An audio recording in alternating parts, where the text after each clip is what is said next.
আসসালামু আলাইকুম। অজানা বিশ্বের আরেকটি ভিডিওতে আপনাদের স্বাগত। আশা করি আপনারা সবাই ভালো আছেন। আজকের ভিডিওর বিষয়টি হলো বঙ্গবন্ধু সামরিক জাদুঘর। বঙ্গবন্ধু সামরিক জাদুঘর বাংলাদেশের রাজধানী ঢাকা শহরের বিজয় সরণিতে অবস্থিত একটি জাদুঘর। জাদুঘরটি বাংলাদেশ সেনাবাহিনী কর্তৃক নিয়ন্ত্রিত হয়। বাংলাদেশের সামরিক বাহিনীগুলোর ইতিহাস, ঐতিহ্য, সাফল্য সংক্রান্ত নিদর্শন এবং বিভিন্ন অস্ত্রশস্ত্রের সংগ্রহ নিয়ে এই জাদুঘরটি সজ্জিত। 1987 সালে প্রথম সামরিক জাদুঘরটি প্রতিষ্ঠিত হয় এবং 1999 সালে জাদুঘরটি স্থায়ীভাবে বিজয়সরণিতে স্থানান্তর করা হয়। 2009 সালে জাদুঘরটি আধুনিকায়নের উদ্যোগ নেওয়া হয়। তৎকালীন সেনা প্রধানের নেতৃত্বে সব সামরিক বাহিনীর প্রতিনিধির সমন্বয়ে 2010 সালে একটি কমিটি গঠন করা হয়। এই কমিটিটি জাদুঘরকে বিশ্বমানের উন্নতিকরণ ও বঙ্গবন্ধু শেখ মুজিবুর রহমানের নামকরণ সুপারিশ করেন। এই লক্ষ্যে 2016 সালে 276 কোটি টাকা ব্যয়ে একটি প্রকল্প প্রস্তুত করা হয়। 2022 সালে প্রধানমন্ত্রী শেখ হাসিনা বঙ্গবন্ধু সামরিক জাদুঘরের উদ্বোধন করেন। বঙ্গবন্ধু সামরিক জাদুঘরটি বঙ্গবন্ধু নোভো থিয়েটারের পশ্চিম পাশে 10 একর জমির ওপর নির্মিত।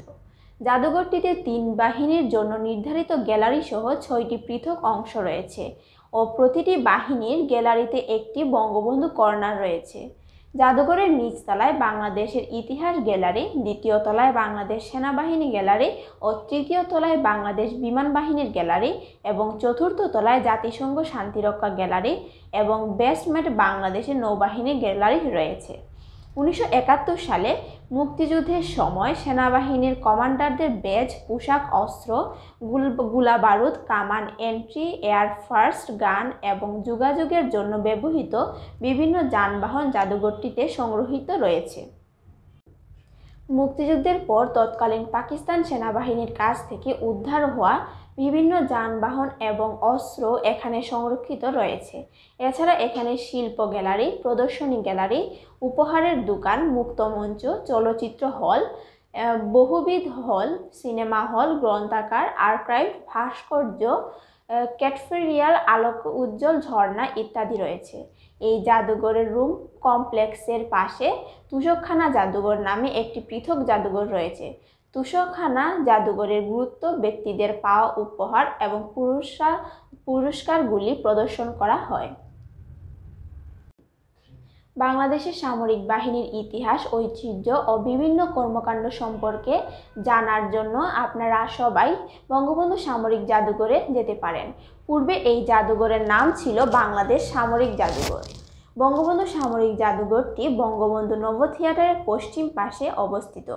এখানে স্বাধীনতার আগে ও সামরিক বাহিনীর বিভিন্ন সরঞ্জামাদি উপস্থাপনা করা হয়েছে। সেই প্রাচীন অটোমানদের ব্যবহৃত ঢাল তলোয়ার, যুদ্ধ জাহাজ থেকে শুরু করে নবাব সিরাজউদ্দৌলার সাথে ইংরেজদের পলাশির যুদ্ধের ইতিহাস, ভাষা আন্দোলন, মহান মুক্তিযুদ্ধের সকল নেতৃত্ব এবং বঙ্গবন্ধু জাতির জনক শেখ মুজিবুর রহমানের সকল সংগ্রাম ও অর্জনের ইতিহাস, এই সব কিছুই ফুটিয়ে তোলা হয়েছে অতি যত্নে। বাংলাদেশের অধিকাংশ জাদুঘর দেখলে যেমনটা মনে হয় কাচের বাক্সে গতানুগতিক উপস্থাপন প্রচলিত, এই ধারাটিকে ভেঙে দিয়েছে বঙ্গবন্ধু সামরিক জাদুঘর। এখানে প্রযুক্তির সর্বোচ্চ ব্যবহার করা হয়েছে। শুধু নিদর্শন নয়, জাদুঘর কমপ্লেক্সে স্থাপন, প্রবেশপথে ঝর্ণার খেলা, বাইরে সবুজ উদ্যান সবকিছু মিলে একটি চমৎকার ভ্রমণ স্থান। বঙ্গবন্ধু সামরিক জাদুঘরে আছে এরকম অনেক দর্শনীয় স্থানের উল্লেখযোগ্য ফটোজ। বঙ্গবন্ধু সামরিক জাদুঘরে প্রবেশ করতে জনপ্রতি টিকিট মূল্য 100 টাকা। 5 বছর বা তার ছোট বাচ্চাদের প্রবেশের কোনো টিকিট প্রয়োজন হয় না। এছাড়া সার্কভুক্ত দেশগুলোর দর্শনার্থীদের প্রবেশ টিকিট 300 টাকা এবং অন্যান্য বিদেশি দর্শনার্থীদের জন্য প্রবেশ ফি 500 টাকা। টিকিট পাওয়া যাবে অনলাইনেও। সকাল 10টা থেকে দুপুর 1টা পর্যন্ত এবং বিকেল প্রদর্শনী 3টা থেকে সন্ধ্যা 6টা পর্যন্ত।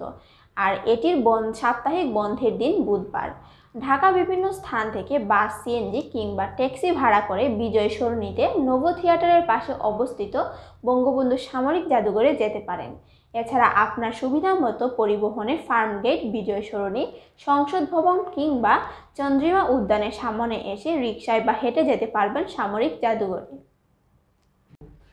মেট্রো রেলে বিজয় সরণি স্টপেজে নেমে হেঁটেই যেতে পারবেন এই স্থানে। খাবার খেতে জাদুঘর কমপ্লেক্সের ভিতরেই নিহারিকা রেস্টুরেন্টে খেতে পারেন। দাম একটু বেশি হলেও খাবারের মান বেশ ভালো। এছাড়া একটি সুন্দর কফি শপ রয়েছে, সেখানেও কফির পাশাপাশি স্ন্যাক্স এর ব্যবস্থা আছে। বাইরে খেতে চাইলে কাজী নজরুল রোডের পাশে কিংবা সংসদ ভবন অ্যাভিনিউ রোডের পাশে অনেক ভালো ভালো রেস্টুরেন্ট পাবেন। বঙ্গবন্ধু সামরিক জাদুঘরের সবগুলি গ্যালারি ভালো করে ঘুরে দেখতেই আপনার প্রায় 3 ঘন্টা সময় লেগে যাবে।